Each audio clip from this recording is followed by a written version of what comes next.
ఆయన ప్రేమకే ఎంతో వందనస్తులమై ఉంటున్నాము. ఈ యొక్క ఉదయకాల సమయంలో రెండో రోజుగా మీ సన్నిధికి రావటానికి మాకు చేసిన సహాయాన్ని బట్టి వందనాలు. మీ యొక్క దాసులు, మీ ప్రియ పిల్లలు అనేక దూర ప్రాంతాల నుంచి మీరు తీసుకుని వచ్చినందుకే వందనాలు చెల్లిస్తున్నాం. స్థానిక సంఘాన్ని కూడా మీరు సమకూర్చినందుకే వందనాలు. దూర ప్రాంతాల నుంచి కూడా అనేకులు మీరు సమకూర్చినందుకే అసలు స్తోత్రాలు. వారి ప్రయాణంలో మీరు చేసిన సహాయాన్ని బట్టి వందనాలు. ఎంతో భారంతో వాక్యం వినాలని, సహవాసం కలిగి ఉండాలని వారిని మీరు తీసుకొచ్చారు. ఏ ఉద్దేశం చేత మిమ్మల్ని వారిని తీసుకొచ్చారో, మమ్మల్ని అందరిలో ఎలాగూ సమకూర్చారో ఆ ఉద్దేశాన్ని మీరు సఫలపరుస్తూ రమ్మని ప్రార్థిస్తున్నాం తండ్రి.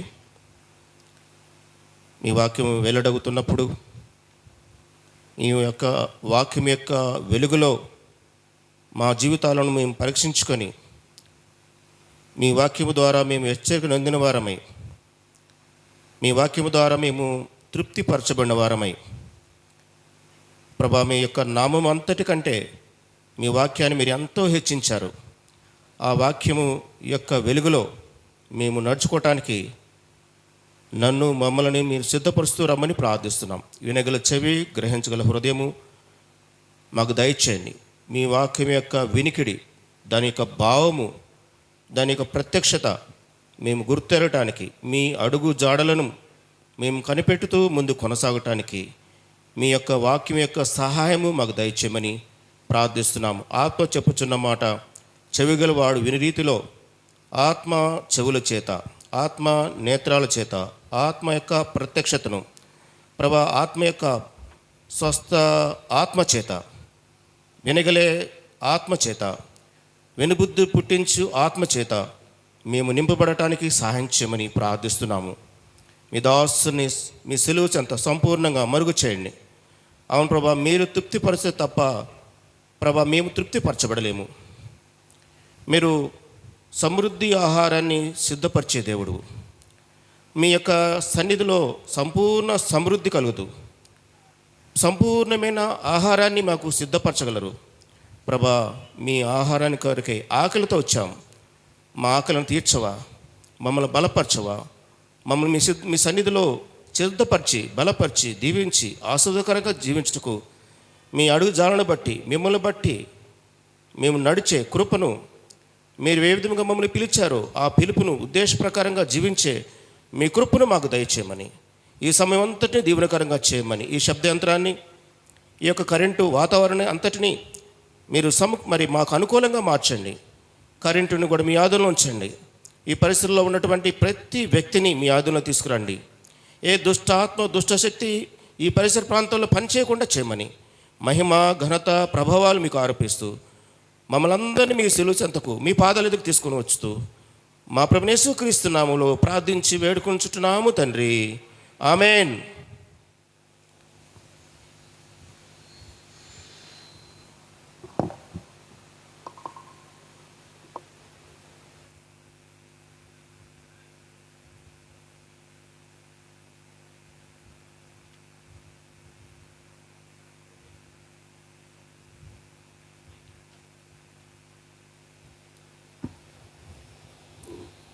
ప్రభు యొక్క నామములో, ప్రభువు యేసుక్రీస్తు వారి యొక్క అత్యున్నతమైన నామములో మనమందరము సమకూర్చబడటానికి దేవుడు మనకు చేసిన సహాయాన్ని బట్టి ఆయనకి ఎంతో మనం అందరిస్తులమై ఉంటున్నాం.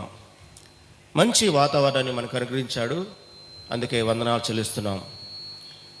ఎంతో సమయాన్ని మనకు అనుకూలపరిచాడు, అందుకు వందనాలు చెల్లిస్తున్నాం.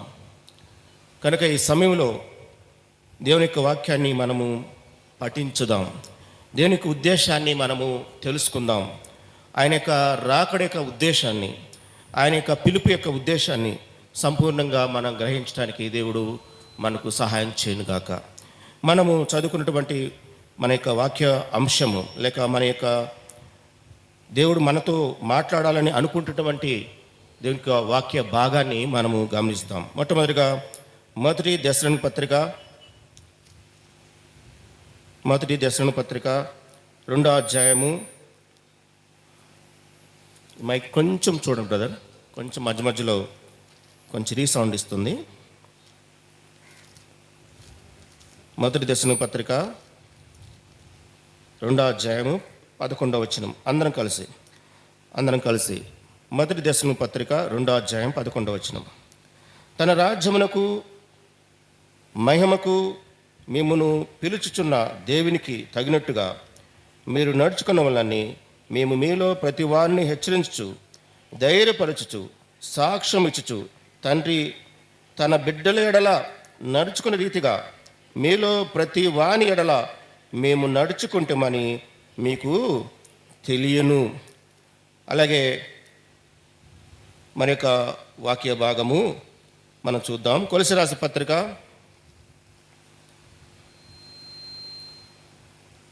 1వ అధ్యాయము 9 నుంచి 10 వచనాలు కలుస్తున్నాయి తెలుగులో. 1వ అధ్యాయము కొలస్సీ రాసిన పత్రిక 1వ అధ్యాయము 9 నుంచి 12 వచనాలకు మధ్యలో నేను చదువుతున్న, నాతో పాటు కలిసి చదవండి. అంచేత ఈ సంగతి విని నాటి నుండి మేమును మీ నిమిత్తం ప్రార్థన చేయటం మానక మీరు సంపూర్ణ జ్ఞానమును ఆత్మ సంబంధమైన వివేకము గలవారును ఆయన చిత్తమును పూర్ణంగా గ్రహించిన వారినై ప్రతి సత్కార్యంలో సఫలగుచు దేవుని విషయమైన జ్ఞానమందు అభివృద్ధి పంచు అన్ని విషయములో ప్రభును సంతోషపెట్టినట్లు ఆయనకు తగినట్టుగా నడుచుకొనవలని ఆనందంతో కూడిన పూర్ణమైన ఓర్పును దీర్ఘశాంతమును కరుపరిచినట్లు ఆయన తన మహిమా శక్తిని బట్టి సంపూర్ణ బలముతో బలపరచబడవలనని తేజో నివాసులైన పరిశుద్ధుల స్వాస్థ్యంలో పాలవరగటకై మనలను పాత్రగా చేసిన తండ్రికి మీరు కృతజ్ఞతాస్తుతులు చెల్లింపులని దేవుని బ్రతిమాలుచున్నాము. చదువుకున్న ఈ యొక్క వాక్య భాగమును బట్టి దేవునికి ఎంతో వందనస్తులమై ఉంటున్నాము. దేవుడి వాక్యాన్ని మన కొరకే దీవించునుగాక. ఈ వాక్యంలో మనకు తెలియజేయబడిన అంశం ఏంటంటే ప్రభువుకు తగినట్లుగా మనం నడుచుకుంటాము. ప్రభువుకు తగినట్లుగా నడుచుకోవాలంటే ఆయన పిలుపును కూడా మనం అర్థం చేసుకోవాలి. ఆయన ఏ విధంగా మనం పిలుస్తున్నాడంటే మనల్ని తన యొక్క రాజ్యమునకు మొట్టమొదటిగా పిలుస్తున్నాడు, తన మహిమకు పిలుస్తున్నాడు, తన యొక్క కుమారుని యొక్క సహవాసానికి పిలుస్తున్నాడు. మొట్టమొదటిగా తన కుమారుని యొక్క సహవాసానికి పిలుస్తున్నాడు. 1 కొరింథీ 1:9 వచనంలో మనం నిన్న చూస్తూ వచ్చాం.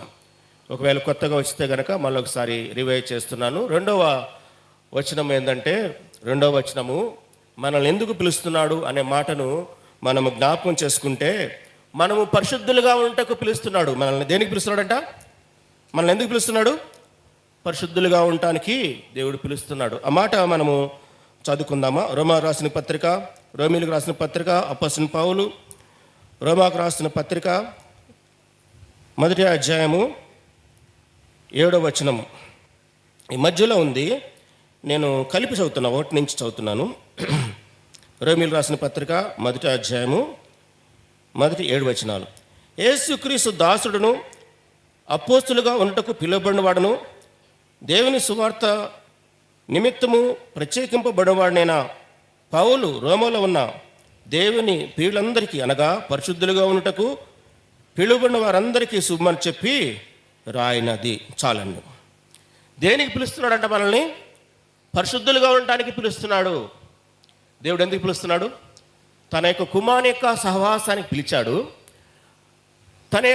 తన కుమారుని యొక్క సహవాసానికి పిలిచిన దేవుడు తన కుమారుడు పరిశుద్ధుడు కాబట్టి, ఆయన ఎంతో పరిశుద్ధత కలిగిన వాడు కాబట్టి ఆయన ఏమంటున్నాడంటే, నా సహవాసానికి వస్తే నేను పరిశుద్ధునే ప్రకారంగా మీరును కూడా పరిశుద్ధులై ఉండాలి.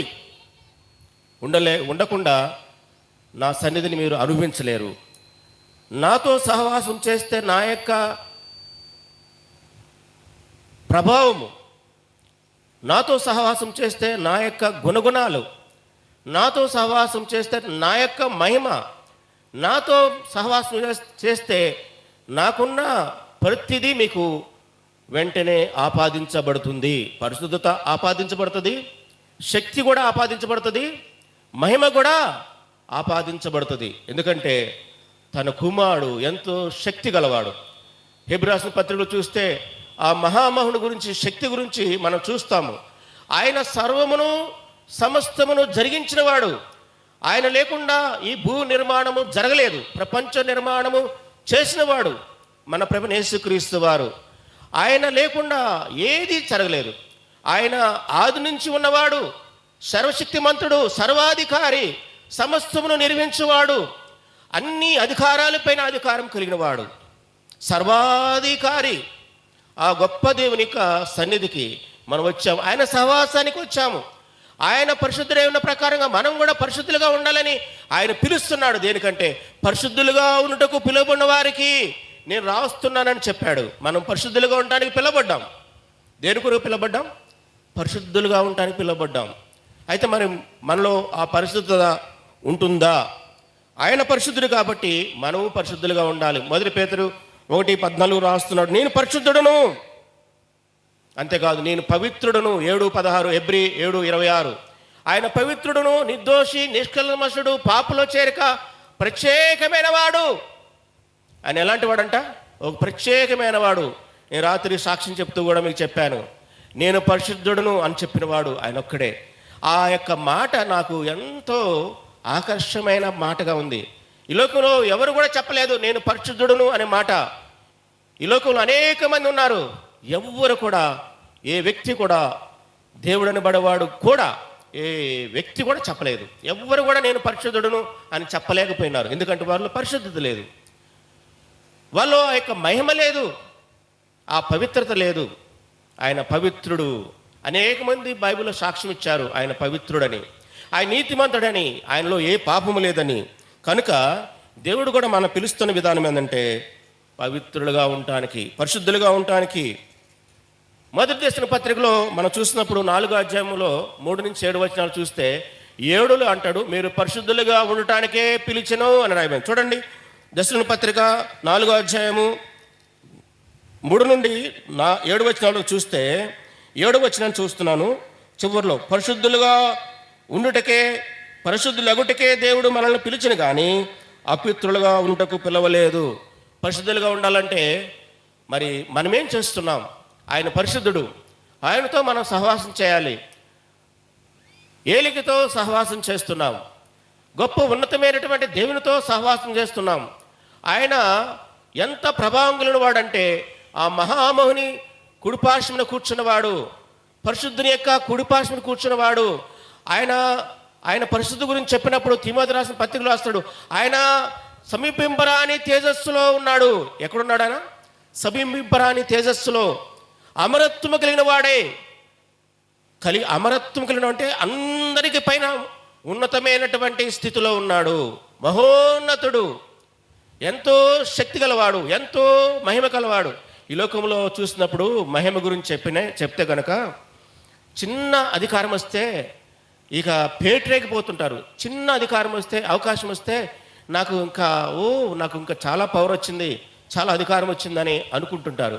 ఎంతోమందిని చూస్తే ఎమ్మెల్సీలు, ఎమ్మెల్యేలు, ఎంపీలు, మినిస్టర్సు, సీఎంలు, పిఎంలు చూస్తే వాళ్ళ అధికారాన్ని ఎంత ప్రభావితంగా చూపిస్తారో. కొంతమంది మంచికి చూపిస్తే కొంతమంది దుష్టత్వానికి, పాపానికి ఆ అధికారాన్ని వాడుతూ ఉంటారు. కానీ దేవుడు అంత అధికారం కలిగిన వాడు. ఆయన పరిశుద్ధతకనే అవకాశం ఇచ్చాడు, దీనత్వానికే అవకాశం ఇచ్చాడు, దీనుల కృప చూపిస్తూ వచ్చాడు. దీనులను, దరిద్రులను, పెంటకొప్ప మీద ఉన్న వారందరినీ కూడా పైకి లేవటానికి దేవుడు తన కృపను ఎల్లడి చేస్తూ వచ్చాడు, అనుగ్రహం ఇస్తూ వచ్చాడు. తన కృపా మహిమకు కీర్తికున్నట్లుగా దేవుడు మనల్ని సిద్ధపరుస్తూ వచ్చాడు. మనల్ని దేనికి పిలిచాడంట? పరిశుద్ధులుగా ఉండుటకు మనల్ని పిలిచాడు. ఆ పిలువబడిన పిలుపు ఎంత ఉన్నతమైందో మనం ఒకసారి అర్థం చేసుకుంటే అది మనం ఎంతో సంతోషిస్తాం కదా. ఈ లోకంలో మన పరిస్థితి చూస్తే ఆయన పరిశుద్ధుడు, మన పరిస్థితి చూస్తే మనం పరిశుద్ధులము కాదు. చాలా క్వైట్ ఆపోజిట్ అంటే పూర్తి వ్యతిరేకము. మనం ఎలా ఉన్నాము? పాపముల చేతను, అపరాధముల చేతను ఆయనకు దూరస్తులుగాను, ఆయనకు శత్రువులుగాను, ఆయన గాయపరిచేవారముగాను మనము ఉన్నాము. రోమీయులకు రాసిన పత్రిక 5వ అధ్యాయంలో మనం చూసినప్పుడు మన స్థితి 3 రకాలుగా కనిపిస్తుంది. అక్కడ ఆ యొక్క రోమీయులకు రాసిన పత్రికలో మనం చూసినప్పుడు అపోస్తలుడు పౌలు చెప్తున్న మాట, ఆయన ప్రవచించిన మాట ఏంటంటే మన స్థితి ఎలాగున్నదో మనం చూడగలుగుతాం. దేవుడి గురించి, ఆయన యొక్క ప్రేమ గురించి మనం చూసినప్పుడు 5 ఎందుకనగా ఈ నిరీక్షణ మనల్ని సిగ్గుపరచదు, మనకు అనుగ్రహింపన్న పరిశుద్ధాత్మ ద్వారా దేవుని ప్రేమ మన హృదయంలో కుమ్మరింపబడి ఉన్నది. ఏలనగా మనమింకనూ బలహీనలము, మనమింకనూ భక్తిహీనులము, మనమింకనూ శత్రులము. ఈ మాట మీకు అర్థమవుతుందా? ఈ మాట మీకు అర్థమవుతుందా? చాలాసార్లు అనుకుంటారు, రక్షింపబడక ముందు నేను దేవునికి శత్రువుని, దేవునికి దూరస్తుని, నేను బలహీన్ని, ఇప్పుడు చాలా భక్తిపరుణ్ణి, చాలా పరిశుద్ధుణ్ణి, చాలా అనుకూలంగా ఉన్నాను దేవునికి అని నువ్వు భ్రమపడుతున్నామేమో. జాగ్రత్త. వాస్తవంగా మనుషులంగా మనము అదే అనుకుంటాము. లోకంలో ఉన్నప్పుడు దేవుని నమ్మకముందు నేను దుష్టత్వంలో ఉన్నాను, దుష్టునిగా ఉన్నాను. ఇప్పుడు నేను చాలా మార్చబడ్డానని మనం మోసపోతుంటాం. మార్చబడ్డామే, వాస్తవమే, నేను కాదంటలేదు. కానీ మనము పొరబడుతున్నామేమో. జాగ్రత్త. ఒకవేళ పరిశుద్ధత వచ్చింది కానీ 100%, 100% పరిశుద్ధత నీలోకి రాలేదు, అది నువ్వు గమనించాలి. నువ్వు ఇంకా దేవుని నువ్వు హీనపరుస్తున్నావు, దేవుని నువ్వు తృణీకరిస్తున్నావు, ఇంకా బలహీనంగానే జీవిస్తున్నావు. నేను బలం గలవాడిని, నేను బలవంతును, నేను ధనవంతును, నేను ఆత్మీయ ధనవంతుడిని, ఆత్మీయ గర్వంతో ఒకవేళ జీవిస్తే నువ్వు పొరబడుతున్నావేమో. జాగ్రత్త. ఇక్కడ రాయబడిన మాట ఏంటంటే, ఇంకా మనం బలహీనంగానే ఉన్నాము, భక్తిహీనులుగా ఉన్నాము, దూరస్తులుగా ఉన్నాము, శత్రులుగా ఉన్నాము. అయితే దేవుడు తన ప్రేమను ఎల్లడి పరిచి ఉన్నాడు. దేవుని యొక్క పరిశుద్ధాత్మ ద్వారా దేవుని యొక్క ప్రేమ మన హృదయం మీద కుమ్మరించబడుతుంది. అది మనము జ్ఞాపకం ఉంచుకోవాల్సిన విషయం. కనుక మనం దేని కొరకు నిర్మించబడ్డామంట? పరిశుద్ధులుగా ఉండటానికి పిలువబడ్డాము. కనుక ఆ పరిస్థితుల్లో మనం నిలవాలి. మనకు తెలిసినటువంటి భాగాలు, మనకు బాగా అందరికీ తెలిసిన భాగాలు, వాక్యాలు చాలామందికి తెలిసిన బాగా మనల్ని జ్ఞాపకం చేస్తున్నాను. మత్తయి సువార్త 5:8 ఏమో రాయబడింది? హృదయ శుద్ధి గలవారు ధన్యులు, వారు దేవుని చూచెదరు. మత్తయి 5:8. అలాగే మనం చూస్తే మన పరిస్థితి, మనము దేవునికి మనం దూరస్తులంగా ఉన్నామో లేదో మనం పరీక్షించుకోవాలా. హృదయ శుద్ధి ఉందా లేదా? మనలో హృదయ శుద్ధి ఉందా? హృదయ శుద్ధి ఉంటే దేవుణ్ణి చూస్తాం. హృదయ శుద్ధి గలవారు ధన్యులు. మనలో హృదయ శుద్ధి ఉన్నదా లేదా అనేది ఈ రోజున మనం పరీక్షించుకో. మనం పిలిచిన పిలుపుకు తగినట్టుగా మనం ఉన్నామా లేదా అనేది ఒకసారి జ్ఞాపకం చేసుకోవాలి. కాబట్టి ఈరోజు పరిశుద్ధి లేకుండా నువ్వు మందిరంలోకి వచ్చి, హృదయ శుద్ధి లేకుండా నువ్వు మందిర పనులు చేసి, మందిరంలో ఊడ్చి సాపలేసి, హృదయ శుద్ధి లేకుండా పాటలు పాడి, హృదయ శుద్ధి లేకుండా సువార్త కూడా చెప్పి, హృదయ శుద్ధి లేకుండా దేవుని యొక్క పనుల్లో నువ్వు నిమగ్నమై ఉన్నా, ఒకవేళ పరిచర్య సంబంధించి ఒకవేళ వంటలో సహాయం చేస్తున్నామేమో, ఏ పనులు బిజీగా ఉంటున్నామేమో, మందిరంలో పనులన్నీ చేస్తూ అనుకుంటూ నేను పరిశుద్ధునే అనుకుంటూ నువ్వు మోసపోతున్నామే. పరిశుద్ధి లేకుండా దేవుని ఇంట్లో ఏ పని చేసినా అది చల్లదు. దాన్ని బట్టి దేవుడు ఆనందించడు. కనుక మనము పరిశుద్ధి విషయంలో జాగ్రత్తగా ఉండాలి. నువ్వు చేయవచ్చు, నువ్వు దేవుని కొరకు కష్టపడుతుండొచ్చు, నువ్వు ఉద్యోగం చేసి కొంత సొమ్ము దేవునికి ఇవ్వచ్చు, నీ దశంభాగాలు ఇవ్వచ్చు, నీ దశంభాగం కంటే ఎక్కువ కూడా ఇవ్వచ్చు. ఏం చేసినా దేవుని సన్నిధిలో నువ్వు పరిశుద్ధుడిగా జీవించకుండా, పరిశుద్ధాత్మ నీతో మాట్లాడుతున్నప్పుడు నువ్వు విధేయత చూపించకుండా, పరిశుద్ధత అనేది లేకుండా నువ్వు జీవించి నీ మాటలో తప్పిపోయావు, ఆలోచన తప్పిపోయావు, అతిక్రమిస్తున్నావు, ఆజ్ఞ అతిక్రమిస్తున్నావు, అక్రమంగా జీవిస్తున్నావు. అంతేకాకుండా దేవుని పిల్లలని నువ్వు తృణీకరిస్తూ లేదా దేవుణ్ణి ధృవీకరిస్తూ నువ్వు జీవిస్తే గనక, నువ్వు సంఘంలో ఏ పని చేసినా, ఎంత ఖర్చు పెట్టినా, ఏం చేసినా అదంతా జీరోనే, అదంతా సున్నానే. పరిశుద్ధత లేకుండా ఎవడు కూడా దేవుణ్ణి సమీపించలేడు. దేవుని కార్యాలు చేసి మహిమ పొందలేవు. దేవుని కార్యాలు చేసి దేవునికి ఇష్టడుగా ఉండలేవు. సమూయేలు మొదటి సమూయేలు గ్రంథంలో సౌలుతో చెప్పిన మాట ఏంటి తెలుసా? అయ్యా, నువ్వు అమలేకుల్ని పూర్తిగా హతం చేసి నా యొక్క చిత్తాన్ని నెరవేర్చమని నీకు చెప్తే నువ్వు ఆ పని చేయలేకపోయావు. దోపుడు సొమ్ము మీద ఎగబడ్డావు, ధనం కోసం ఎగబడ్డావు, అపవిత్రమైన జంతువుల కోసం ఎగబడ్డావు, ఇంకా పూర్తిగా వినకుండా దేవుని మాటకు లోబడకుండా ఆ యొక్క ఎడ్లు ఎందుకు తీసుకొచ్చావు, ఆ ఆవు మేకలు ఎందుకు తీసుకొచ్చావు అంటే నీ దేవుని యెహోవాకు బలర్పించడానికి తీసుకొచ్చానని చెప్పాడు. అది అబద్ధం. ఎందుకంటే అపవిత్రమైనవి దేవుడు ఏది కూడా ముట్టుకోడు. ఆ అమలేకులకు సంబంధించిన ఏ వస్తువు కూడా దేవుడు తీసుకోడు. ఎందుకంటే శపించబడిన వారు దేవునికి విరోధులు, శరీరానుసారమైన మనసు గలవారు, శరీరానుసారమైన మనసు కలిగిన వారు ఎవరు కూడా దేవుని సంఘంలోకి వచ్చి దేవుని పనులు చేస్తే దేవుడు ఒప్పుకోడు. ఈ సహవాసంలో ఉన్నటువంటి ఆ గొప్పతనాన్ని నువ్వు గమనించినట్టయితే అది నీకు అర్థమవుతుంది. హృదయ శుద్ధి లేకుండా ఏ పని మనం చేయలేం. హృదయ శుద్ధి కొరకే మనం పిలిచాడు. రోమీయులకు రాసిన పత్రిక 6వ అధ్యాయం 2వ వచనంలో చూస్తే, ఒకప్పుడు మనం పాపానికి దాసులము, ఇప్పుడైతే పాపం నుంచి విడిపించబడిన పరిశుద్ధికే మనం దాసులం. పరిశుద్ధులుగా ఉండటానికే దేవుడు మనల్ని పిలిచాడు. 6:22 చూడండి. అమ్మా, పాప విషయమై మనము ఇక మీదట ఎలా జీవించాలంట? క్రీస్తు యేసులోని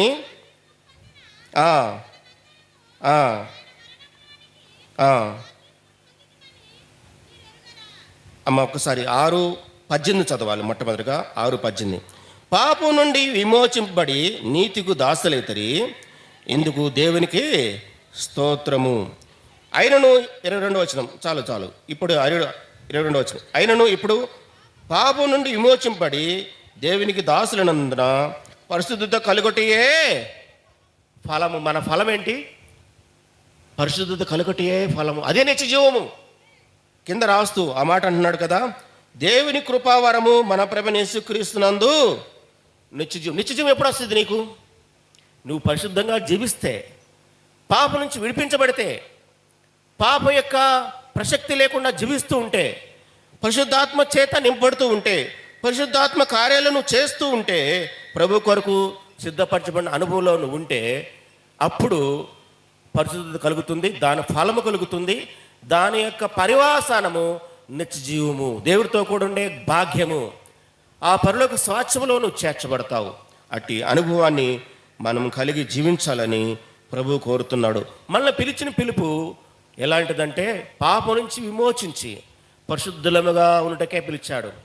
మొదటి ఎఫెసీయుల పత్రిక 1వ అధ్యాయము 4 నుంచి 7 వచనం వరకు చూస్తే, మనం పరిశుద్ధులమును నిర్దోషములుగా ఉండటానికే దేవుడు పిలిచాడు. మనం పరిశుద్ధులమును నిర్దోషములుగా ఉండటానికే దేవుడు పిలిచాడు. 2వ కొరింథీయుల రాసిన పత్రిక 7వ అధ్యాయం 1వ వచనం చూస్తే, మనం శరీరమునకు, ఆత్మకు, హృదయమునకు ఉన్నటువంటి కల్మషము నుంచి విడిపించి పరిశుద్ధులముగా నిర్దోషములుగా ఉండటానికే దేవుడు పిలిచాడు. మొట్టమొదటిగా నాకు 2వ కొరింథీ 1వ వచనం చదవండి. 2వ కొరింథీ 7వ అధ్యాయము 1వ వచనం.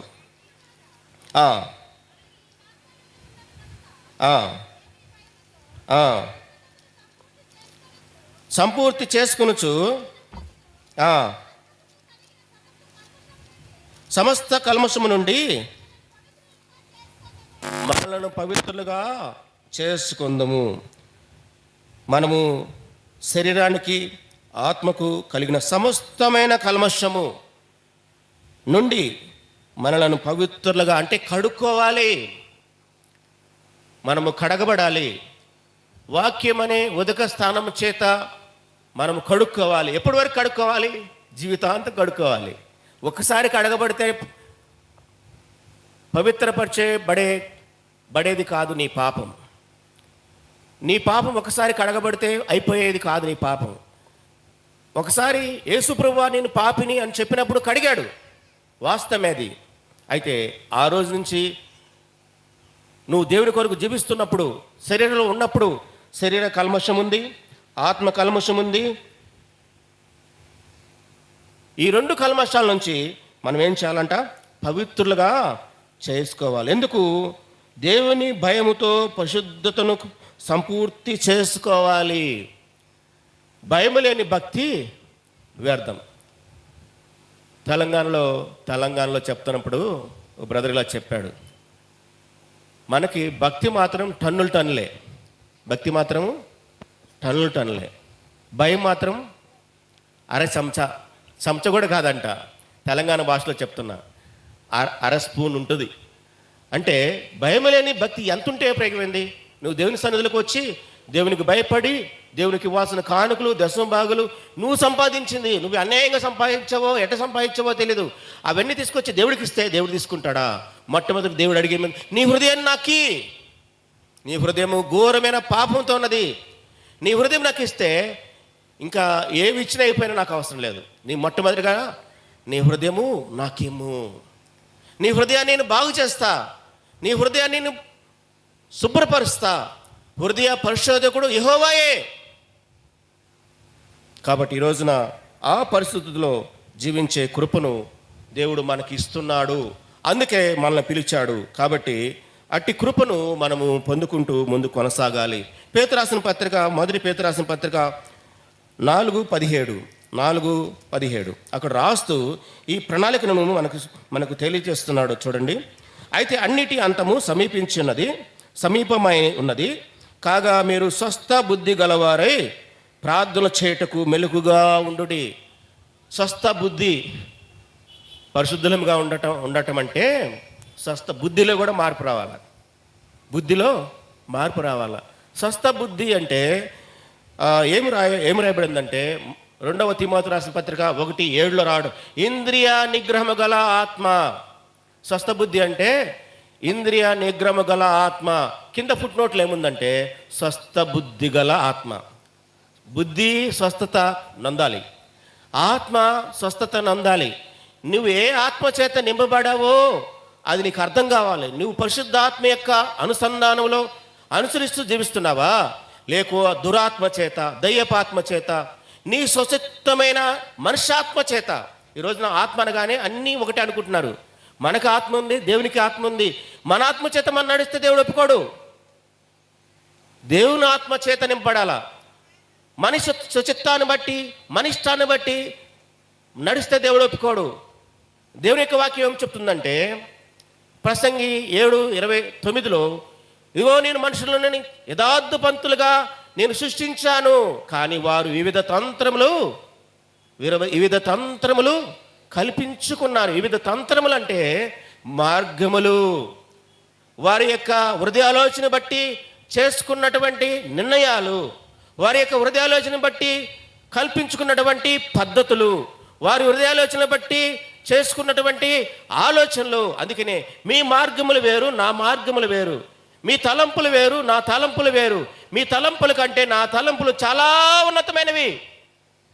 ఎంత ఉన్నతమైన అంటే ఆకాశ మహోన్నతమైనది, ఆకాశం కంటే గొప్పది ఆయన యొక్క ఆలోచన విధానము. ఈ రోజున మనము స్వస్థ బుద్ధి, స్వస్థ ఆత్మ, స్వస్థ మనస్సాక్షి గురించి చెప్పినప్పుడు మంచి మనస్సాక్షి, 1 తిమోతి బాగా తెలిసిన వాక్యాలే నేను జ్ఞాపకం చేస్తున్నాను.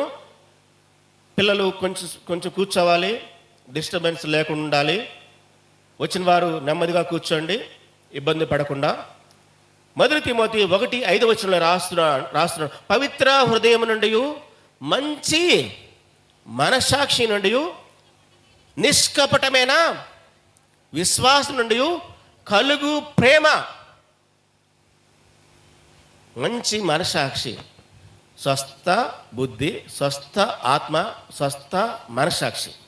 4వది హృదయము, స్వస్థపరచబడిన హృదయము, యథార్థమైన హృదయము. ఈ రోజున హృదయం మారింది, మనసు మారింది, స్వస్థత కలిగి ఉన్నానని చెప్పుకుంటూ కూడా ఇంకా అబద్ధాలు ఆడుతున్నారు, ఇంకా చీకటిలో ఉంటున్నారు, ఇంకా తంత్రాలు పడుతున్నారు.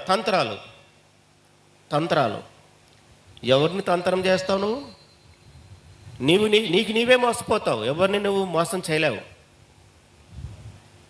అబద్ధాలు ఆడుతున్నారు, కపటం చూపిస్తున్నారు, కల్మషం కలిగి ఉంటున్నారు, హృదయాలోచనలో చెడ్డవే ఉన్నాయి. చేదైన వేరు ఏదైనా మొలిచి నిన్ను కలవరపరుస్తుందేమో, జాగ్రత్త. హెబ్రీ రాసిన పత్రిక 12 14, 15, 16 రాయబడ్డ మాట ఏంటంటే చేదైన వేరుంది నీలో, అది కనబడుకుంది, అది దుష్టత్వము, అది దుర్మార్గత. ఈరోజున పరిశుద్ధ విషయంలో మనము మేలు పొంది ఉండాలి. ఈరోజున పైకి మనము చాలా భక్తిపరులముగా జీవిస్తున్నాము, కానీ లోపట అంతరంగము దుష్టత్వముతో ఉన్నది.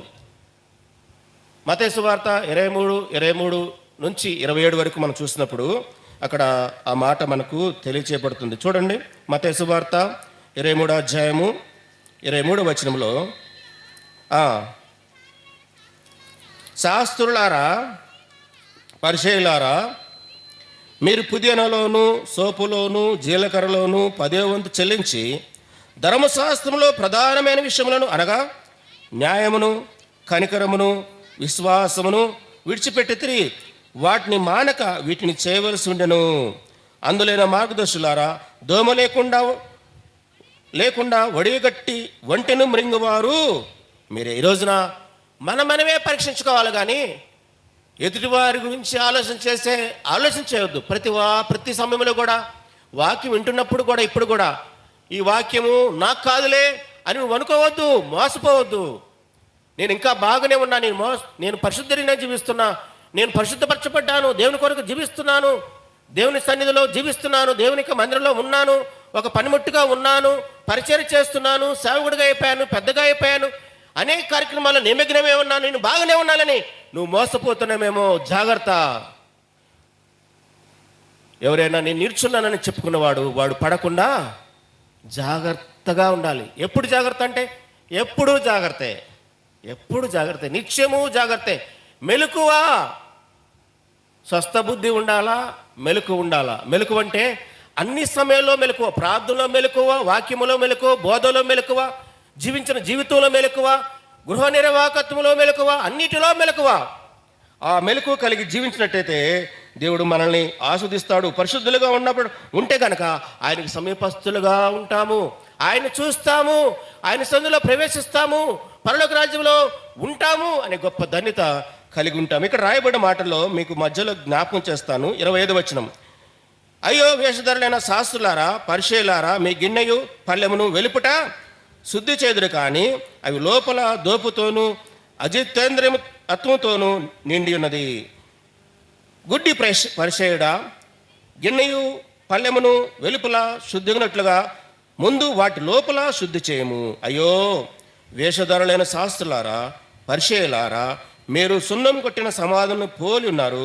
అవి వెలుపల శృంగారముగా అగబడను, గాని లోపల చచ్చిన వారి ఎముకలతో సమస్త కల్మషముతోనూ నిండినవి. అజితేంద్రియత్వము అంటే కల్మషము, అజితేంద్రియత్వం అంటే దుష్టత్వము, అజితేంద్రియత్వం అంటే కుళ్ళు. ఇక్కడ రాస్తే 28వ వచనంలో మాట రాస్తున్నారు, చూడండి. అలాగే మీరు వెలుపల మనుషులకు నీతిమంతులుగా అగబడుచున్నారు, కానీ లోపల వేషధారంతో అక్రమంతో. ఈ రోజున పైకి భక్తి గలవారే ఉండి దాని శక్తిని ఆశ్రయించకుండా నువ్వు ఉంటే నీళ్ళు ఏముంది? అజితేంద్రియత్వము అంటే దుష్టత్వము, కల్మషము, కుళ్ళు, అక్రమము. నీ నోటిని ఎట్లా పడితే అట్లా ఉపయోగిస్తున్నావా? దుష్టత్వం చూపిస్తున్నావా? దేవుని యొక్క సేవకులను అక్రమంగా మాట్లాడుతున్నావా? దేవుని భయం లేకుండా మాట్లాడదు. దేవునికి సొత్తుగా, ప్రజగా, దేవునికి ప్రతిబింబంగా ఉన్నటువంటి దేవుని పిల్లలని దూషణలాడుతున్నావా? లెక్క లేకుండా మాట్లాడుతున్నావా? వారిని తక్కువ చేసి తృణీకరించి మాట్లాడుతున్నావా? జాగ్రత్త. దేవుని పిల్లలను మీరు ఎవరు కూడా కదిలించడానికి వీల్లేదు. కనుక ఈ విషయంలో మనం జాగ్రత్తగా మనం ఉంటూ దేవుని పరిశుద్ధత. కాబట్టి ఆ విషయంలో మనం జాగ్రత్తగా మన దేవుని సంతోషపెట్టినట్టుగా, దేవుని ఎడల దేవునికి తగినట్లుగా. చివరిగా కొలస్సీ రాసిన పత్రిక 3:12, కొలస్సీ రాసిన పత్రిక 3:12, కాగా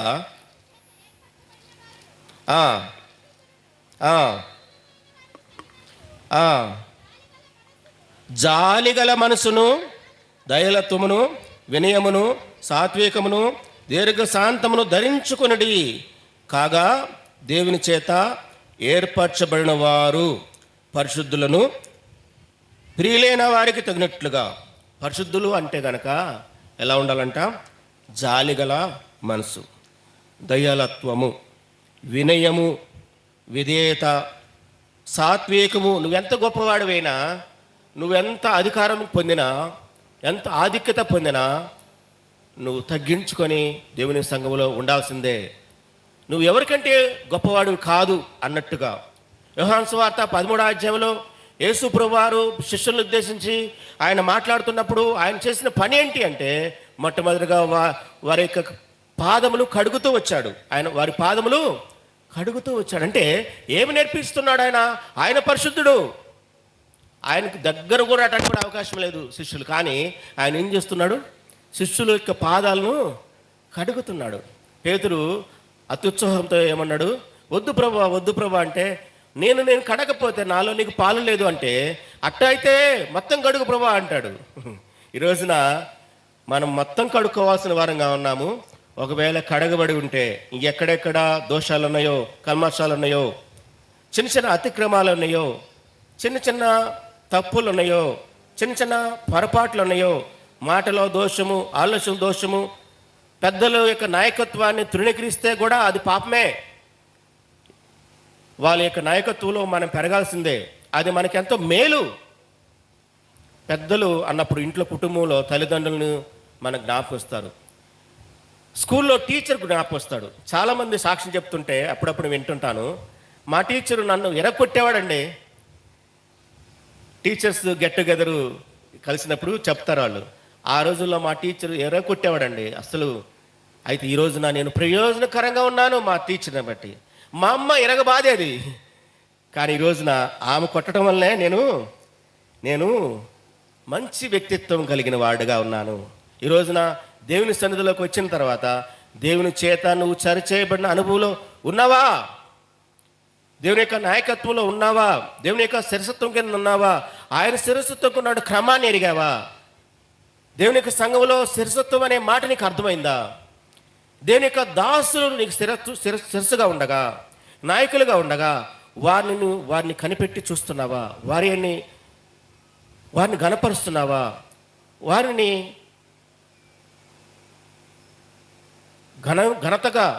ఘనంగా గౌరవిస్తున్నావా?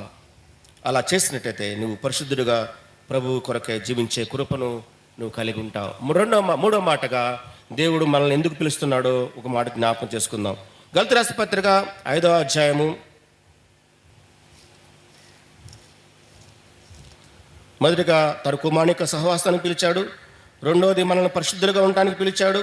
మూడవది ఆయన ఎందుకు పిలిచాడంటే 5వ అధ్యాయము 13వ వచనం, సహోదరులారా మీరు స్వతంత్రులుగా ఉంటకు పిలువబడతారు. అయితే ఒక మాట, ఆ స్వాతంత్ర్యమును శరీర క్రియలకు హేతువు చేసుకొనక ప్రేమ కలిగిన వారై ఒకరినొకడు దాసులై ఉండు. దేవుడు మనల్ని ఎందుకు పిలిచాడంట? స్వతంత్రులుగా అంటే పాపం నుంచి విడుదల పొందేందుకు, పాపం నుంచి విడుదల పొందించుటకు, పాపం నుంచి నిన్ను కడుగుటకు, పాపం నుంచి నిన్ను విముక్తి చెందించుటకు దేవుడు మనల్ని పిలిచాడు. దేనికి? స్వతంత్రులుగా ఉండటానికి. దేని మీద స్వతంత్రము? దేని వల్ల స్వతంత్రము? దేవుని నుండి స్వతంత్రం అంటే శరీర ఆశల నుంచి, శరీరం మీద అధికారము, పాపేక్షల మీద అధికారము, పాపం మీద అధికారము, స్వనీతి మీద అధికారము, దేవుని యొక్క శిరసత్వం కింద వచ్చిన అనుభవం కలిగిన వారమై ప్రతి పాపం నుంచి విడుదల, ప్రతి పాప కట్టు నుంచి విడుదల. శరీరపు కట్లు దావీదు మహారాజు చెప్తూ కీర్తనలో అంటాడు కదా, 116 కీర్తనలో, నా యొక్క స్వనీతి కట్ల నుంచి నన్ను విడిపించు ప్రభువా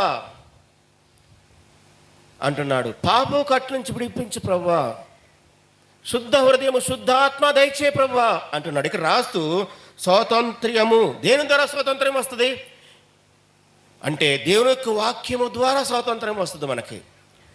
దేని ద్వారా వస్తుంది? దేవుని యొక్క వాక్యము ద్వారా. ఎలాగంటే యోహాను సువార్త 8వ అధ్యాయము 31వ వచనం, యోహాను సువార్త 8:31.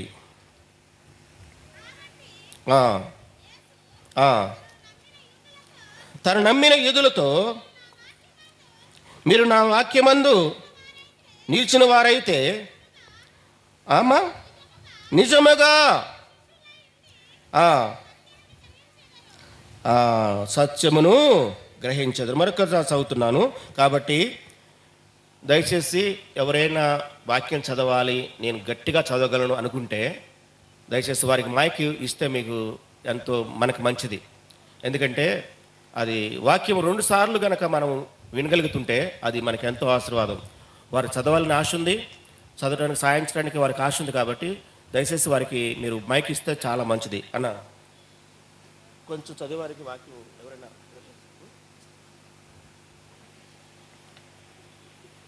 కాబట్టి యేసు తనను నమ్మిన యూదులతో, మీరు నా వాక్యమందు నిలిచిన వారైతే నిజముగా నాకు శిష్యులై ఉండి సత్యమును గ్రహించదు. అప్పుడు సత్యం మిమ్మల్ని స్వతంత్రులుగా చేయనని చెప్పగా, వారు మేము అబ్రహాము సంతానము, మేము ఎన్నడూను ఎవనికి దాసులై ఉండలేదే, మీరు స్వతంత్రులుగా చేయబడదరని ఎలా చెప్పుచున్నారని ఆయనతో అనిది. అందుకు యేసు, పాపం చేయు ప్రతివాడు పాపమునకు దాసుడని మీతో నిశ్చయముగా చెప్పుచున్నాను. పాపం చేయు ప్రతివాడు పాపానికి దాసుడు అంటే నువ్వే పాపము చేస్తున్నావో నీకు అర్థమవుతుందా? పాపం అనగా ఆజ్ఞాతిక్రమే పాపము. దేవుని నమ్మిన పిల్లలముగా దేవుని సన్నిధికి రాకపోవటము పాపము, దేవుని వాక్యాన్ని చదవకపోవటము పాపము, ప్రార్థించకపోవటము పాపము. మొదటి సమూయేలు గ్రంథంలో ఆ మాట ఉంది, మీ నిమిత్తము నేను ప్రార్థన చేయకపోతే అది నాకు పాపమవును గాక. సమూయేలు కోరుతున్నాడు, అయ్యా నువ్వు మా నిమిత్తం ప్రార్థన చేయాల్సిందే, ఎట్టి పరిస్థితుల్లో కూడా నువ్వు ప్రార్థన చేయకుండా ఉండవద్దు అని అడుగుతున్నాడు. మొదటి సమూయేలు గ్రంథము మనం వాక్యము అది ఎంతో శక్తివంతమైన వాక్యం కాబట్టి దయచేసి ఆ వాక్యాన్ని చదువుకుందాము. నాకు వాక్యంలో సహాయం చేయండి. మొదటి సమూయేలు గ్రంథము, అమ్మా ఆ వాక్యం రెఫరెన్స్ అవుతావా? 12:23. మొదటి సమూయేలు గ్రంథము 12:23. నా మట్టుకు నేను మీ నిమిత్తము ప్రార్థన చేయటం మానటం వలన యెహోవాకు విరోధముగా పాపం చేసిన వాడగుదును, అది నాకు దూరమవును గాక. కానీ శ్రేష్టమైన చక్కని మార్గమును మీకు బోధింతును. చాలమ్మా. అక్కడ అంటూ కింద ఏం రాస్తారంటే, ఆయన మీ కొరకు ఎన్ని గొప్ప కార్యములు చేసినో అది మీరు తలంచుకొని మీరు యెహోవా యందు భయభక్తులు కలిగి నిష్కపటులై పూర్ణ హృదయముతో ఆయన సేవించుట అవశ్యము. కాబట్టి దేవుడు తన యొక్క ఉద్దేశాన్ని ఇక్కడ తెలియచేస్తున్నాడు. ఏమనంటే ఆ యొక్క సమయంలో మరి వారు పాపం చేస్తున్నారు అని చెప్పి తెలిసినప్పుడు ఆ పాపం బట్టి ఆయన వేడుకుంటున్నాడు. ఆ మాట జ్ఞాపకం చేసుకుందాం. 12వ అధ్యాయము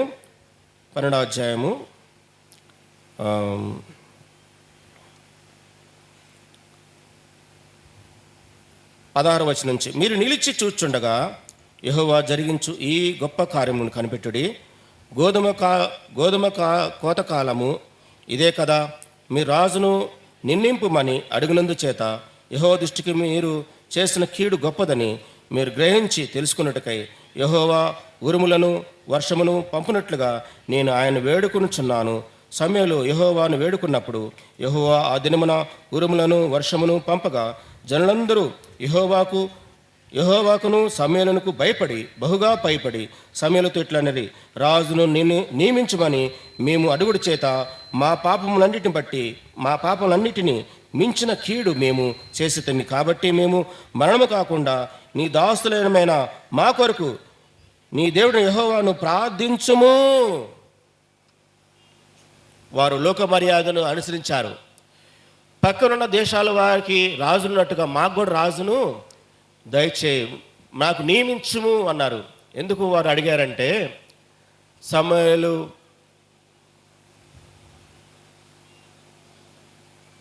తన యొక్క ఆ విషయంలో వారు ఎలాగున్నారో ఒకసారి జ్ఞాపకం చేసుకున్నప్పుడు, సమూయేలు యొక్క కుమారులు కూడా దేవుని యందు భయభక్తులు లేకుండా ఉన్న సమయంలో, న్యాయాధిపతుల కాలంలో న్యాయాధిపతులు అనే గ్రంథములో 11 మంది న్యాయాధిపతులు ఉన్నారు. ఆ తర్వాత న్యాయాధిపతి ప్రవక్త సమూయేలు 14వ వాడు. దానికి ముందు ఏలీ కూడా న్యాయాధిపతిగానే ఉన్నాడు. ఆ తర్వాత తన కుమారులు కూడా న్యాయాధిపతులుగా ఉన్నారు. కానీ వారు న్యాయం తప్పి ప్రవర్తించినందున అప్పుడు కోరారు, ఏమని? మాకు రాజు కావాలి అని. దేవుడే మీకు రాజు కదా, మీరు ఎందుకు రాజు కావాలని అడుగుతున్నారని చెప్పి ఆయన ఇబ్బంది పడ్డాడు. ఆ తర్వాత వారి కొరకు ప్రార్థిస్తున్నాడు. మీ నిమిత్తము నేను ఎల్లప్పుడూ ప్రార్థిస్తా, ఏ మాత్రం కూడా నేను ప్రార్థన మానుకోను. ప్రార్థించకపోవటము పాపము. ఈరోజున ప్రార్థన ఎలాగా? మెలకువతో కూడిన ప్రార్థన, స్వస్థబుద్ధితో కూడిన ప్రార్థన మనం చేయగలిగిన వారమై ఉండాలి. ఆ మెలకువ మనం కలిగి ఉండాలి. ఇక్కడ రాస్తున్నటువంటి మాటలో మనము పాపం నుంచి విముక్తి పొందటమే స్వతంత్రము. స్వతంత్రులుగా ఉండాలని దేవుడు కోరుతున్నాడు. దేవుని యొక్క పిలుపులో ఆయన ఎందుకు పిలిచాడంటే మనం స్వతంత్రంగా ఉండటానికే, మన పాపం నుంచి మనం విడుదల పొందటానికే. ఆయన 1 తిమోతి 1:15 రాస్తూ, పాపం రక్షించుటకు క్రీస్తు యేసు లోకమునకు వచ్చిన వాక్యము నమ్మదగినది, పూర్ణ అంగీకారమునకు యోగ్యమై ఉన్నది. పాపం రక్షించడానికి, పాపం నుంచి మనల్ని విడుదల పొందటానికి దేవుడు మనల్ని పిలిచాడు. మనల్ని విముక్తిగా చేయాలని పిలిచాడు, విడుదల పొందించాలని పిలిచాడు. కాబట్టి ఆ యొక్క క్రమంలో మనం జీవించాలి. గలతీ రాసిన పత్రికలో మనము ఏదైతే చదువుకున్నామో, గలతీ రాసిన పత్రికలో అక్కడ చూస్తే 1వ వచనం, 5వ అధ్యాయము 1వ వచనంలో చూసినట్టయితే ఒక మాట, ఈ స్వాతంత్రం అనుగ్రహించి క్రీస్తు మనలను స్వతంత్రులుగా చేస్తున్నాడు. కాబట్టి మీరు స్థిరంగా నిలిచి మరలా దాస్యమను కాడి క్రింద. ఇప్పుడు వచ్చిన సమస్య ఏంటంటే ఇదే, మనము స్వాతంత్ర్యము పొందినాం, విడుదల పొందినాం, పాపం నుంచి విడుదల పొందినాము, దయ్యపు శక్తి నుంచి విడుదల పొందినాము, అంధకార శక్తి నుంచి విడుదల పొందినాము, మన పాప స్వనీతి అనే కట్ల నుంచి విడుదల పొందినాము. అనేక రకాల విడుదల మనం పొందినప్పటికీ మళ్ళా అదే దాస్యము గుండా వెళుతున్నట్టుగా సంఘము ఉన్నది అనేది పరిశుద్ధాత్మ దేవుడు గుర్తించి మనతో మాట్లాడుతున్నాడు. ఏమనంటే, మీరు మరలా దాస్యమనే కాడి క్రిందకి చిక్కుకోవద్దు, సులువుగా చిక్కులు పెట్టి పాపంలో పడవద్దు, సాతాను యొక్క తంత్రములలో పడవద్దు, చీకటి గల ప్రాంతాలకు వెళ్ళవద్దు, చీకటిలో నడవద్దు. ఆయన వెలుగులో ఉన్న ప్రకారం మనము వెలుగులో నడవాలి. కాబట్టి నడవటానికి బదులు మనం ఏం చేస్తున్నాం? చీకటిలో నడవటం అంటే ఏంటి? దేవుని క్రియలను చేయకుండా, దేవుని యొక్క వాక్యమును మనలో పనిచేయకుండా, దేవుడు మనతో చెప్పిన మాటను వినకుండా, త్రోసిపుచ్చి తృణీకరించి, దేవుడు ఏదైతే చెప్పాడో ఆజ్ఞను తృణీకరించడమే చీకటి. దేవుడు మనల్ని ప్రేమించాడు, ఆయన ప్రేమ స్వరూపి. అయితే దేవుడు ఏం చెప్పాడు? మీరు కూడా ఒకరినొకరు ప్రేమించుకోమని చెప్పాడు. సహోదర ప్రేమ నిలిచి ఉండి అని రాయబడ్డది, సహోదరుని ప్రేమించాలని రాయబడ్డది, ప్రేమ కలిగి నడుచుకోమని రాయబడ్డది. ఎఫెసీయులకు రాసిన పత్రిక 5వ అధ్యాయం 2వ వచనంలో ప్రేమ కలిగి నడువుడి, సాత్వికం కలిగి నడువుడి, ఆత్మీయ ఫలాల చేత మీరు నింపబడి నడువుడి అని చెప్పిన తర్వాత మనం ఏం చేస్తున్నాము? దాని కింద నుంచి తొలగిపోయినాము, శరీర క్రియలకు ఏతు చేసుకున్నాము. అందుకని గలతీ రాసిన పత్రికలో రాస్తూ, మీరు ప్రారంభము ఆత్మీయంగా ప్రారంభించబడి మీరు ముగింపు ఎక్కడ ముగిస్తున్నారు? 3వ అధ్యాయము, గలతీ రాసిన పత్రిక 3వ అధ్యాయము 3వ వచనం, మీరెంత అవివేకులైతిరా, మొదట ఆత్మానుసారంగా ఆరంభించి ఇప్పుడు శరీరానుసారంగా పరిపూర్ణలగుదురా. వ్యర్థంగానే ఎన్ని కష్టములు అనుభవించుతురా, అది నిజముగా వ్యర్థమగున. ఆత్మ మీకు అనుగ్రహించి మీలో అద్భుతములు చేయించువాడు ధర్మశాస్త్ర సంబంధమైన క్రియల వలన లేక విశ్వాసముతో వినుట వలన జయించున్నాడు. కాబట్టి మనం ఏం చేయాలంట? విశ్వాసం వలన జీవించాలి. మనలో శరీర క్రియలకు ఏమాత్రం కూడా అవకాశం ఇవ్వద్దు. ఆత్మానుసారంగా ఆరంభించినటువంటి పరుగు ఆత్మానుసారంగానే జీవించాలి. శరీర క్రియలకు ఏమాత్రం కూడా హేతువు చేసుకోకుండా జీవించాలి. మీరు ఇంత మాత్రం లేక ఇక్కడ రాయబడ్డ మాట ఏంటంటే, మీరింత అవివేకులైతురా. ఈ రోజున ఆత్మీయ కుటుంబము అనుకునేటువంటి సంఘము, దేవుని యొక్క కుటుంబంగా పిలబడే, దేవుని యొక్క శరీరంగా పిలబడే ఈ పరిశుద్ధ సంఘము, దేవుని యొక్క శరీరంగా ఉండే ఈ సంఘము, ఈ యొక్క గృహము ఈ రోజున దేనికి హేతు అవుతుంది అంటే అవివేకానికి హేతు అవుతుంది. ఆత్మానుసారంగా ప్రారంభించబడినటువంటి ఈ ప్రారంభము, ఈ కొనసాగింపు ఏమవుతుందంటే ఆత్మానుసారంగా నడుచుకోకుండా శరీరాన్ని హేతు చేసుకొని మనము చీకటిలో నడవటానికి మనము ఏం చేస్తున్నాము? తొలగిపోతున్నాము. దేవుని యొక్క మార్గంలోంచి తొలగిపోతున్నాము. ఆయన అడుగుజాడులోంచి తొలగిపోతున్నాము. ఆయన వాక్యంలోంచి తొలగిపోతున్నాము. ఆయన వాక్యం యొక్క నీడ నుంచి తొలగిపోతున్నాము. వాక్యానికి ప్రాధాన్యత ఇవ్వకుండా తొలగిపోతున్నాము. ఆయన అడుగుజాడలను గమనించకుండా తొలగిపోతున్నాము. ఆత్మను అనుసరించి జీవించకుండా తొలగిపోతున్నాము. ఆత్మానుసారంగా జీవించకుండా తొలగిపోతున్నాము. ఆత్మకు వ్యతిరేకంగా జీవించి శరీరాన్ని కొనసాగిస్తున్నాం. మొదటి పేతురు పత్రిక మరి పేతురు రాస్తున్న మాటలో, అపోస్తలుడైన పౌలు మరి పేతురు రాస్తున్న మాటలో ఒక మాట మనకు జ్ఞాపకం చేయబడుతుంది. మనము జాగ్రత్తగా జ్ఞాపకం చేసుకుందాం. 2వ అధ్యాయము 11వ వచనం. ప్రియులారా, మీరు పరదేశులను యాత్రికులై ఉన్నారు కనుక ఆత్మకు విరోధముగా పోరాడు శరీరాశలను విసర్జించి, ఆత్మకు విరోధముగా పోరాడే శరీరాశలు కదా. ఈ రోజున ఎంత శరీరాశ ఉందో. నీకు ఆశ ఉండాలంటే ఎలాంటి ఆశ ఉండాలంటే ఆత్మానుసారమైన ఆశ, దురాశ ఉండకూడదు. ప్రతివాడు దురాశత ఏడుబడి మరుగులిపిన వాడై జీవిస్తున్నాడని రాయబడది. నీలో దురాశ ఉండకూడదు, ఆశ ఉండాలి. ఎలాంటి ఆశ ఉండాలంటే అది ఆత్మీయ ఆశ ఉండాలి, ఆత్మీయ ఆకలి ఉండాలి, నీతి కొరకు ఆకలి దప్పులు ఉండాలి. ఆత్మీయ ఆకలి అంటే ఆత్మ విషయమే దీనత్వము కలిగి ఉండాలి. ఆత్మ విషయమే ఏముండాలి? దీనత్వము. ఆత్మ విషయమే దీనత్వం కలిగి ఉంట అనేది మనకి ఎంతో ఆశీర్వాదాలు ఇస్తుంది. మత్తయి సువార్త 5వ అధ్యాయము కొండమైన ప్రసంగంలో చెప్పిన మాట, మొదటి మాట అక్కడ రాస్తున్న మాట ఏంటంటే, మీరు ఆత్మ విషయమై దీనులై ఉండుడి. మత్తయి సువార్త 5వ అధ్యాయంలో చెప్పబడిన మాట మొదటి ప్రసంగంలో 3వ వచనము, 5వ అధ్యాయం 3వ వచనము, ఆత్మ విషయమే దీనులైన వారు ధనులు, పరలోక రాజ్యము వారిది. యోహాను సువార్త 3వ అధ్యాయం 3వ వచనంలో చెప్తే మీరు అక్కడ రాయబడిన మాట ఏంది ఒకసారి జ్ఞాపకం చేసుకుందామా? 3వ అధ్యాయము యోహాను సువార్త 3వ అధ్యాయం 3వ వచనము, అందుకు యేసు అతనితో, ఒకడు క్రొత్తగా జన్మిస్తేనే కానీ అతడు దేవుని రాజ్యమును చూడలేడని నీతో నిశ్చయముగా చెప్పుచున్నాను. ఒకడు క్రొత్త జన్మ అనుభవం, మారు మనసు లేకుండా దేవుని రాజ్యాన్ని చూడలేము. అంతేకాదు 5వ వచనం, యేసుట్లనను, ఒకడు నీటి మూలముగాను ఆత్మ మూలముగాను జన్మిస్తేనే కానీ దేవుని రాజ్యం చూడటం వేరు, ప్రవేశించటం వేరండి. దేవుని రాజ్యాన్ని చూడటం వేరు, ప్రవేశించటం వేరు. మనము దూరం నుంచి చూచి అందులో ప్రవేశించకుండా నరకంలోకి పోతే గనక ఏం ప్రయోజనము? ఆత్మానుసారంగా ఆరంభించాము, అక్కడి వరకు వెళ్ళాము. ఎక్కడి వరకు? పరలోకమే గేటు వరకు వెళ్ళాము. కానీ అక్కడికి లోపలికి వెళ్ళకపోతే ప్రయోజనం ఏముంది? ఇంతగా మనం ప్రయాసపడింది, భక్తిగా జీవించి ఇంతకాలం జీవించి శరీరంతో పోరాటము, ఆత్మతో పోరాటము, శరీరాశలతో పోరాటము, లోకంలో పోరాటము, అనేక పోరాటాలు గుండా వెళ్ళి విశ్వాస పోరాటము పోరాడుతూ మనం అక్కడ దాకా వెళ్ళి చివరిలో గనక మన గమ్యము సంపూర్తిగా మనము పూర్తి చేసుకోకపోతే, గమ్యము చేరకపోతే ప్రయోజనం ఉంది. ప్రయాణం చేస్తామండి, చాలా దూరం ప్రయాణం చేస్తాము, అనుకున్న టయానికి అనుకున్న గమ్యానికి మనం వెళ్ళలేదంటే అది ఏం ప్రయోజనం?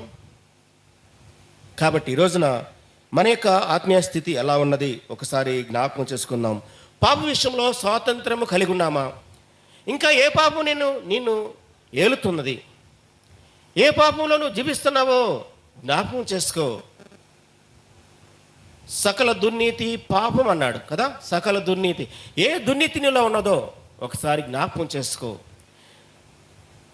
దేవుని సన్నిధిలోకి నేను ఈ సంవత్సరం అంతా దేవుని సన్నిధిని అనుభవిస్తాను, టయానికి వస్తాను, అని చెప్పి నువ్వు రాలేకపోతున్నావేమో.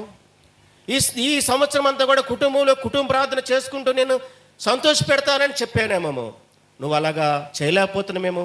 వ్యక్తిగతంగా ప్రభా నేను ఈ సంవత్సరము నీ వాక్యాన్ని నేను పఠిస్తాను, ధ్యానిస్తాను, అనేకులు చెప్తుండగా నేను రాసుకుంటాను, వాటిని మళ్ళా నేను ప్రిపేర్ అవుతాను, ఇంకా సిద్ధపరచుకుంటాను, నన్ను సిద్ధపరచుకుంటాను, వ్యక్తిగతంగా నేను సిద్ధపడతాను, నేను సిద్ధపడి నా కుటుంబాన్ని సిద్ధపరచుకుంటాను, అవసరమైతే సంఘం కొరకు నిలుస్తాను, సంఘంలో సాక్షిగా నిలబడతాను, ఒక స్తంభముగా నిలబడతాను, సజీవమైన రాయి వలె నేను నిలబడతానని నువ్వు తీర్మానం చేసుకుంటున్నావా? అలా చేసుకోకపోతే సాతాను యొక్క చేతిలో చిక్కుతావు. సాతాను నిన్ను లాక్కొని వెళుతుంది. నువ్వు దేవునికి సమయం ఇవ్వకుండా నీ ఇష్టానుసారంగా జీవిస్తూ శరీరాశలకు లోపర్చకుండా నువ్వు జీవిస్తే, శరీర ఆశలను నువ్వు విసర్జించకుండా జీవిస్తే, శరీరాశలు ఈ రోజున ప్రతి ఒక్కరిని పీడిస్తున్నాయి. శరీరాశలు ఎంతమందిని పీడిస్తున్నాయండి? నేను ప్రభుని నమ్మినా, నేను పరిశుద్ధంగా జీవిస్తున్నా, ప్రభు బిడ్డగా తయారైనాను, సిద్ధపరచుకుంటున్నాను, అయినా పరిశుద్ధుల్ని శరీరాశ ముట్టుకోదా అండి? ముట్టుకోదా? తప్పకుండా ముట్టుకుంటుంది. ఎందుకంటే శరీరంలో ఉన్నాము. శరీరం అనే ఈ యొక్క పాపభీష్టమైన శరీరంలో జీవిస్తున్నాము. అందుకని అపోస్తలుడు పౌలు అంటాడు, నేను చేయాలనుకున్నటువంటిది చేయలేకపోతున్నాను, నాలో ఉన్నది పాప నియమము. నాలో ఉన్నది ఏముంది మనలో? పాపం నియముంది. నువ్వేవేదో చేయాలనుకుంటావో, ఆత్మానుసారంగా జీవించాలని అనుకుంటావు, కానీ చేయలేవు, ఉండలేవు. ఎప్పుడు చేయగలవు? శరీరాశలను విసర్జించినప్పుడు, పాపాన్ని జయించినప్పుడు, పాపాశలు నీలో లేకుండా జీవించినప్పుడు, దురాశ అనేది నీలో రాకుండా ఉన్నప్పుడు, అత్యాశ అనేది నీలో రాకున్నప్పుడు, తగ్గించుకున్నప్పుడు, దీనత్వం కలిగి ఉన్నప్పుడు, విధేయత చూపించినప్పుడు, నేను అనే అహము నీలో తీసివేయబడ్డప్పుడు, అప్పుడు ఆత్మకు జయము కలిగిస్తావు. ఆత్మానుసారంగా జీవించడానికి దేవుడు నీకు సహాయం చేస్తాడు. అట్టి కృపను మనం పొందుకోవాలని దేవుడు కోరుతున్నాడు. మనము శరీరాశను తప్పించుకున్నామా? దేవుని కొరకు జీవిస్తున్నామా? హెబ్రీ రాసిన పత్రిక 6వ అధ్యాయంలో చెప్పినట్టుగా మనము తప్పిపోతున్నామేమో, జాగ్రత్త. హెబ్రీ రాసిన పత్రిక 6వ అధ్యాయము, అపోస్తలుడు పౌలు హెబ్రీ రాస్తూ 6వ అధ్యాయము 3వ వచనం. అమ్మా, ఒకసారి మనం అలాగూ చేయదము. ఒకసారి వెలిగింపబడి పరలోక సంబంధమైన వరమును రుచి చూచి పరిశుద్ధాత్మలో పాలువారై దేవుని దివ్య వాక్యమును రాబో యుగ సంబంధమైన శక్తుల ప్రభావమును అనుభవించిన తర్వాత తప్పిపోయిన వారు తమ విషయంలో దేవుని కుమారుని మరలా సిలువేచు బాహటముగా ఆయన అవమాన పరుచున్నారు. కనుక మారు మనసు పొందినట్లు అట్టి వారిని మరలా నూతన పరచ వాత వేయబడిన మనస్సాక్షి కలిగి ఉంటున్నావా? వాక్యం ఎన్నిసార్లు విన్నా ఈ చెవుల నుంచి విని ఈ చెవుల నుంచి వెళ్ళిపెట్టేట్టుగా ఈ వాక్యము నాకు కాదులే, ఈ వాక్యము నన్ను ఉద్దేశించి మాట్లాడలేదు దేవుడు అని నువ్వు ఇక్కడ కూర్చున్నప్పుడే నువ్వు అనుకుంటున్నావేమో. జాగ్రత్త. వాక్యము, ప్రతి వాక్యము మనదే. ఈ రోజున మనం ఎట్లా లెవెల్ పడ్డామంటే, వాగ్దానాలు, మంచి మంచి వాగ్దానాలు వస్తే వాటిని పట్టుకొని ఎలా ఆడుతూ ఉంటారు. వాగ్దానాలు పట్టుకోవద్దు నిన్ను చెప్పడం లేదు, కానీ వాగ్దానం చేసిన వాడు, నమ్మదగిన వాడు, నీకు బైబిల్ గ్రంథం అంతటిని సిద్ధపరిచి అన్ని వాగ్దానాలు నీవే అని చెప్పాడు. అన్ని వాగ్దానాలు నీవే. అందులో హెచ్చరిక ఉంది, అందులో నిన్ను సరిచేయటానికి ఉంది, అందులో నిన్ను శ్రమపరచడానికి ఉంది, అందులో నిన్ను శుద్ధీకరించడానికి ఉంది, అందులో నిన్ను గాయపరచడానికి కూడా ఉంది వాగ్దానము. మరి దానికి నువ్వు సిద్ధపరచబడి ఉన్నావా? ఎప్పుడు ఆశీర్వాదాలు అంటే ఆశీర్వాదాలు తీసుకొని ఇవి ఉంటే నాకు చాలు, నాకు శ్రమ వద్దు, కష్టం వద్దు, వ్యాధి వద్దు, బాధ వద్దు, ఇరుకొద్దు, ఏమొద్దు, నేను ఉన్న చోటనే ఉంటా, నేను పరిశుద్ధంగా తీర్చబడాలి, నేను పరలోకపు స్వాస్థ్యం పొందాలి అంటే ఊరికనే దేవుని రాజ్యంలోకి నువ్వు వెళ్ళలేవు. దేవుని కొరకు దేవుడు ఎలాగూ జీవించాడో, యేసు ప్రభువారి యొక్క నమూనా, మాదిరి ఈ లోకములు ఎలా ఉన్నదో ఆయన్ని పోలి జీవించడానికి మాత్రమే నిన్ను నన్ను పిలిచాడు. ఆయన ఎలా ఈ లోకంలో జీవించాడో ఆయన అడుగు జాడలో నడవాలి. ఆయన ఎంత దీనత్వం కలిగి ఉన్నాడు, ఎంత తగ్గించుకున్నాడు ఆత్మ విషయమై. మరణం పొందినంతగా విధేయత చూపిన వాడై ఆ దేవునితో సమానంగా ఉండుట భాగ్యమని ఎంచుకొనక దాసుని రూపము ధరించుకున్నాడు. రిక్తుడుగా చేయబడను. దేవునితో సమానం ఉంటే బాగా. ఈ రోజున ఎవరైనా అధికారాన్ని పోగొట్టుకుంటారండి? అధికారం వచ్చిన తర్వాత పోగొట్టుకుంటారా? ఈ అధికారం నాకు వద్దు, ఏదొద్దు అని ప్రక్కపై కూర్చుంటారా? ఎట్టి పరిస్థితుల్లో కూర్చోరు. దేవుడు ఆయన సర్వాధికారి. అదంతా ప్రక్కన పెట్టాడు. ఎందుకు తెలుసా? నిన్ను నన్ను ప్రేమించడానికి. నిన్ను నన్ను లోకంలో ఉన్న మనల్ని, దేవుడు పుట్టించిన మనల్ని, తన పోలికలో పుట్టించిన మనల్ని, తన స్వరూపంలో పుట్టించుకున్న మనల్ని, ఆ రూపము నుంచి బయటికి వెళ్ళిపోయిన మనల్ని, తన స్వరూపంలో పుట్టిన మనల్ని మళ్ళా తన స్వరూపాన్ని మనకి ఇవ్వాలని, తన యొక్క కుమారుని యొక్క స్వరూపత మళ్ళా మనకి ఇవ్వాలని, అలాగూ జీవించాలని, ఆ స్వరూపతలో జీవించి ఆయన మహిమపరచాలని తన కుమారుల జ్యేష్ఠుడైనటువంటి మన ప్రభువైన యేసుక్రీస్తు వారిని మనకు ముందుగా పెట్టి, సాదృశ్యంగా పెట్టి, ఆ కుమారుని యొక్క స్వరూపతలోకి తీసుకురావాలని దేవుడు మనల్ని నిర్ణయము చేసుకున్నాడు, ఏర్పాటు చేసుకున్నాడు, పిలిచిన మనల్ని మహిమపరచడానికి సిద్ధపరుస్తున్నాడు.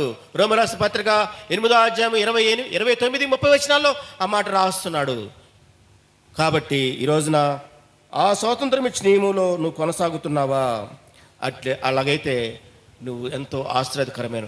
మనల్ని పిలిచిన దేవుడు పరిశుద్ధులుగా ఉండటానికి పిలిచాడు, స్వాతంత్రంగా ఉండటానికి పిలిచాడు, కృప కింద జీవించడానికి పిలిచాడు. రోమ రాసిన పత్రిక 6వ అధ్యాయము 12, 14 వచనాలు.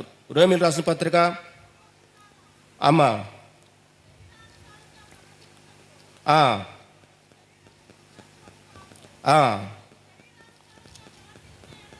శరీరానుసారంగా ప్రవర్తించినట్లా ఆత్మచేత శరీర క్రియలను చంపినట్లా జీవించదము. దేవుని ఆత్మచేత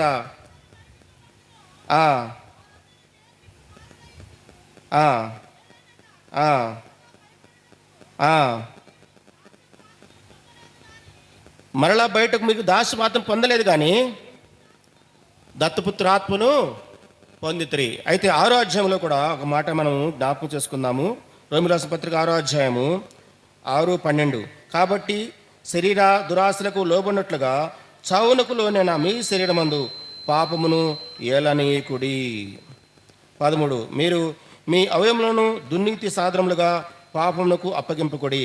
అయితే మృతుల్లో నుండి సజీవును అనుకొని మిమ్మల్ని మీరే దేవునికి అప్పగించుకొనుడి. మీ అవయములను నీతి సాధనములుగా దేవునికి అప్పగించుకొనుడి. మీరు కృపకే గాని ధనము శాస్త్రములకు లోనైన వారు కారు గనుక పాపం మీ మీద ప్రభుత్వము చేయదు. దేవుడు మనల్ని దేనికి పిలిచాడంటే కృప కింద ఉండటానికి పిలిచాడు. పాపము అనే దాస్యములోంచి విడిపించి కృప కిందకి దేవుడు తీసుకొచ్చాడు. కృపను మనెడల విస్తరింప చేస్తున్నాడు. ఈ రోజున పాపం చేసిన వెంటనే శిక్ష ఎందుకు రావట్లేదంటే ఇది కృపాయుగము, ఆయన కృపామయుడు, ఆయన కృపాసత్య సంపన్నుడు, సత్యము చెప్పటానికే ప్రయత్నం చేస్తున్నాడు. ఎన్నిసార్లైనా నీకు వాక్యం చెప్పడానికే దేవుడు ప్రణాళిక చేస్తున్నాడు. వినేంత వరకు మనల్ని సాత్వికంగానే శిక్షించాలని కోరుకున్నాడు. ఇబ్బంది పెట్టాలని అనుకోవట్లేదు. సాత్వికంగానే నిన్ను వాక్యము ద్వారా ఉతక స్నానం చేయిస్తాడు. అంతేకాని వాక్యం ద్వారానే నీతో మాట్లాడతాడు. వాక్యం అనే ఆయన ఖడ్గము ద్వారా నీతో మాట్లాడతాడు. వాక్యం అనే దండము చేత నీతో మాట్లాడతాడు. అవసరమైతే చిన్న బెత్తంతో కొట్టినట్టుగా కొడతాడు. తల్లిదండ్రులు పిల్లవాడిని ఎలాగూ శిక్షిస్తారు? ప్రేమించి శిక్షిస్తారు, కానీ ద్వేషించి శిక్షించరు. వాడు తప్పు మార్గానికి పోవాలని ఏ తల్లిదండ్రులు కోరుకోరు.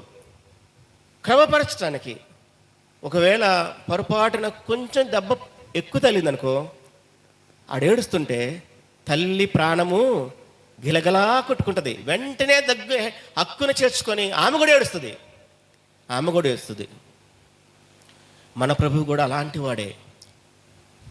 తల్లి తన చంటి బిడ్డను ఆమెనా మరచును కానీ వారైనా మరచును కానీ నేను నిన్ను మరవను. నా అరచేతిలో మిమ్మల్ని నేను చెక్కుకున్నాను. మిమ్మల్ని నేను ఆశీర్వదించేంత వరకు నేను మిమ్మల్ని విడిచిపెట్టను. ఆయన అరచేతిలో మనం ఉన్నాము. ఆయన వాగ్దానంలో మనం ఉన్నాము. ఆయన వాక్యములో మనం ఉన్నాము. ఆయన మన ముందు ఆయన అద్దంలో చూసినట్టుగా మనల్ని చూస్తున్నాడు. ఆయన యొక్క కన్ను సర్వలోకమును సంచరించి చూస్తుంది. ఎవడైతే నా యందు భయభక్తులు కలిగి ఉంటాడో, నీతి కలిగి ఉంటాడో, వారి యందు ఆయన లక్ష్యముంచేవాడుగా ఉంటున్నాడు. ఎవరైతే ఆయన వాక్యానికి విధేయత చూపిస్తున్నారో వారిని ప్రత్యేకంగా చూస్తున్నాడు. కీర్తన గ్రంథం రాసు, నీతిమంతులను ఆయన పరిశీలించును. 11వ కీర్తనలో 5వ వచనంలో నీతిమంతులను ఆయన పరిశీలిస్తున్నాడు. ఎవరు నీతిగా జీవిస్తున్నారు? నా